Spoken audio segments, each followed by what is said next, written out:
Në këtë stend, Biblioteka Apostol Meksi ka radhitur vepra nga krijimtaria letrare e shkrimtarëve gjirokastrit. Pena Gjirokastrite titullohet ekspozita e çelur sot në ambientet e saj me qëllim promovimin e tyre te brezat e rinj. Në të zënë vend emrat e njohur të letërsisë shqipe si Eqrem Çabej, Ismail Kadare, Musine Kokalari e deri tek ata të ditëve të sotme. Vepra e të cilëve sipas punonjësve të bibliotekës duhet të njihet dhe të tërhiqet nga lexuesi.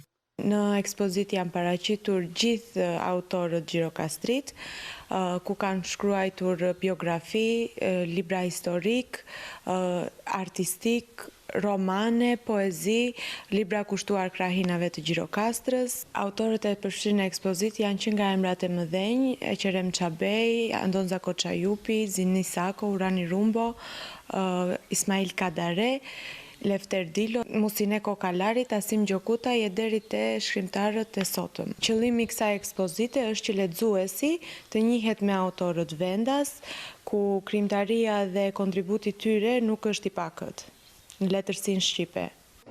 Ekspozita do të jetë e çelur deri në fund të kësaj jave në ambientet e bibliotekës së qytetit të Gusht.